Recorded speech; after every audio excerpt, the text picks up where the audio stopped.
Hey guys, Josh here, and there is a lot happening in the world of farming and the life sim games at the moment. I've not done a video like this in a while, but I wanted to go over some news, discuss recent announcements and upcoming games, so that we can all catch up together and hopefully it can help you decide what to look forward to. If you find anything interesting in this video, feel free to leave a like as it helps the channel a lot, and let's get into it. I would like to start by quickly going over some free content updates we received for Story of Seasons Grand Bazaar and Rune Factory Guardians of Azuma. In Grand Bazaar, the second volume of Deluxe Bingo cards is now available, and upon completing them, you will unlock the new Sushi Chef attire, as well as these two sushi gliders. If you missed it, last month they gave us the first volume with the pirate outfits and gliders, and you can still get those. There's no time limit for these bingo cards. They are part of the game permanently. If you would like to learn more about how the bingo works exactly, I made a video on it that I will link in the corner here as well as in the description. If you do not particularly care for the sushi outfits, this update also brings a few interesting changes. When fishing with the Orichalcum rod, you now hit 2 fish icons at a time instead of 1, basically doubling the fishing speed. With the Ultimate Rod, which is the last upgrade, it used to be 2 icons at a time, and now it went up to 3, making it even more efficient. I think this is a great change as fishing was very slow in this game, and this makes it more fun, fast-paced, and it should also help if you're grinding to level up Finley, or if you need to catch a lot of fish for the bingo. Another addition is with the Yellow Windmill, where we can now transform spring tea leaves into summer tea leaves, and then turn those into autumn tea leaves. With each leaf taking about 12 hours to process, it is a bit of a commitment, especially if you're already making tea tins in that same windmill, but if it means you can get autumn tea leaves all year round, which are the best tea leaves, I think it can be worth it. It should also make it useful for those growing tea in the cellar, as with multiple sunstones you always get a random variety, and now this will give you more control and a way to transform the tea leaves you don't want. After this, we can expect at least 2 more updates for Grand Bazaar, as based on a screenshot shared by Marvelous, there seems to be 4 volumes of Deluxe Bingo cards. We had a gap of 5 weeks between the first 2, so if they continue at this pace, we could get one in December and the last one at the end of January. If you are craving even more Grand Bazaar, you can also download the free Story of Seasons bundle DLC for Rune Factory Guardians of Azuma, which lets you decorate your villages with animals and decor from Zephyr Town. To be clear, this collab is for Rune Factory only, not the other way around, at least not at the moment. Once you have the DLC installed, you will see some new requests on the boards. They are locked behind some story progression, but nearby each village there will be 1 farm animal to find. After finding them, you can then put those animals in your villages, where they just stand there and graze. They are very cute, but the animals are practically furniture. They don't move outside of their tiny square. You can't interact with them or have them in your party like you would with regular monsters. They just stay there and they give you some products automatically once a day. Upon completing the request and finding the animals, you also unlock fences, street lamps, flower beds, and of course the iconic farmhouse, and I think that all of these can be very nice to decorate with. Still, I feel like this DLC is a bit underwhelming, especially if you're already done with the game as it doesn't add too much, but it is free after all, so I can't really complain. Also, in case you missed it, last month they also gave us a free update, adding a new development zone in the Summer Village, 4 challenging rooms to beat for the endgame, and they also raised the maximum bond level from 10 all the way to 100. I am happy to see these 2 games getting updates, and if you've not had the chance to play them yet, Marvelous is currently doing a sale on Steam until November 27th, where Grand Bazaar is 20% off, Guardians of Azuma is 35% off, and the other Story of Seasons and Rune Factory games are on even bigger discounts. Next, I can't talk about updates without mentioning the free 3.0 update for Animal Crossing New Horizons, releasing on January 15th, 2026. You most likely already know about this. There are tons of channels who have been dissecting every little detail for the past few weeks, but in case you need a quick refresher, here's what to expect. The main feature here is a brand new resort hotel on the pier of your island, run by Captain's family. You will get to decorate rooms for guests following specific themes, after which you will receive tickets to spend on new items. To me, this sounds very similar to the Happy Home Paradise DLC. And again, I don't want to complain about a free update, but I would have liked something a bit more different. That being said, it will also come with a bunch of new furniture, items, along with long-awaited quality of life features such as bulk crafting. We're also getting larger storage, the ability to store trees, shrubs, and flowers, and Recity will be offering his services to help us clean up our island. Next, we'll have the Slumber Islands.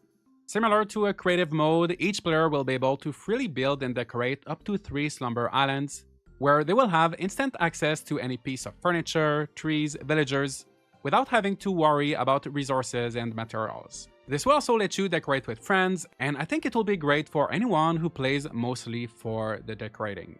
Lastly, we'll have the return of the classic consoles, as long as you have a Nintendo Switch Online subscription, then a LEGO collab, as well as Zelda and Splatoon collabs, but for these two, you will need amiibos.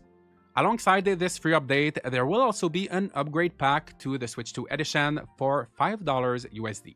This Switch 2 edition will include an improved resolution, mouse controls, which should be very convenient for decorating and creating patterns. There will also be a megaphone to call villagers, and then expanded online features. If everybody's on the Switch 2, the maximum amount of players on an island will go from 8 to 12, and it will support the game chat and camera. As much as I like the idea of 12 players playing together, I really hope this means they're also revamping how the online works. Right now, it's a lot of loading screens, having to stop what everybody's doing, praying nothing crashes, and getting 8 people together is already a ton of work. I would like to see this whole process made more seamless, and going back to the update, I would like to see some more new gameplay, like minigames or just something we don't have in the game at the moment, as a lot of it seems to be revolving around decorating. Still, I am excited for it. I have been playing every day in anticipation. Let me know what you think, but I was not expecting any more updates for this game. And it will probably be a few years until the next one, so this will make the wait a bit more enjoyable. If you're not a big Animal Crossing fan or you're just looking for something slightly different, good news, Petit Planet might be for you. This is an upcoming free-to-play live sim game that takes a lot of inspiration from Animal Crossing. It's not out yet, but they are doing a playtest, which they call the Coziness Test. The invites are random, but anybody can register for it. I'll have the link to their website in the description, and I got lucky enough to receive an invite, so I wanted to share my first thoughts after playing for 5 hours. The best way to describe it so far really is that it is so much like Animal Crossing. Except for the very first part of the tutorial, it is based on real time, so playing at night will feel different than playing during daytime, and things like new buildings will usually require you to wait 1 day for their completion. You also have fishing, bug catching, a museum to complete, the equivalent of Mystery Islands where you find new resources and villagers, a shop that changes its inventory daily, and from the big features to the smallest details, you can tell it is heavily influenced by Animal Crossing. Still, there are a few differences worth pointing out. Obviously, the theme as we're in space here, but also you get your own planet, and that planet gets bigger over time. It's just a tiny parcel of land at first, but as you complete quests, that land expands, and you also gradually unlock options, for example, to change how the grass looks, or even the sky, so you can truly make it your own. There also seems to be a bit more of a focus on interacting with other players, so there's a plaza where you can compete in a rhythm minigame, you can also play music instruments with others, there's a cafe where you can chat, and visiting other players' planets is very seamless. You don't have to worry about everything crashing during the loading screens. The biggest difference, though, I think is the fact that this will be a free-to-play live service game. There are no microtransactions in the current playtest, but obviously in the full game there will be. We don't know yet how they'll work exactly, but since it is developed by Hoyoverse, who is behind games such as Genshin Impact, we can expect gacha mechanics. Overall, it does not reinvent anything, but I think that Petit Planet could be a good alternative to Animal Crossing. Someone who is looking for a live service game that's playable on mobile, PC, and eventually other platforms could enjoy Petit Planet, while someone who just wants to buy a game once and not have to worry about microtransactions, and they're okay with just playing on the Switch, might still prefer Animal Crossing. I think it's good to have different options, and since these two games have different monetization formats, I think they will appeal to different types of gamers. However, and keep in mind I've only played for a few hours, but I would have liked to see Petit Planet do just a bit more to differentiate itself when it comes to the actual gameplay mechanics. If you do want something a bit different, Pokopia might be the one game to keep an eye on. They recently revealed an extended 10-minute trailer where we got to see a lot more of this upcoming game from the developers of Dragon Quest Builders. If you're not familiar with Dragon Quest Builders games, they're amazing, a lot like Minecraft in many ways, but with more quests and direction. This is not Dragon Quest, however, this is Pokemon. You will be playing as a Ditto who can take the abilities of different Pokemon you find, and then you will craft, decorate, and build a nice world for you and your Pokemon. There will be requests to fulfill, a photo mode, character customization, multiplayer, and seemingly a lot more content than I was initially expecting. Still, I am not fully convinced to buy it yet, as this will be $70 or 100 Canadian, and when I pay that price for a game, I typically like to have a physical copy, but this one will be on a game key card, meaning the game is not on the actual cartridge, you will have to download it. I am conflicted, it does look fun, but I'm also not the biggest Pokemon fan, so I would rather just go back to Dragon Quest Builders 1 and 2. Let me know if you are planning to pick this one up when it releases on March 5th, 2026, for Switch 2 and Switch 2 only, which I find surprising.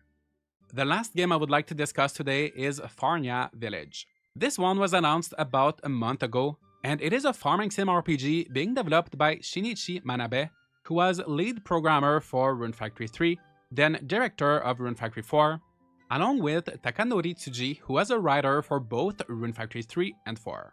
So they are two experienced developers, and they are collaborating with a few artists for the character designs, illustrations, music, but it is a small indie team.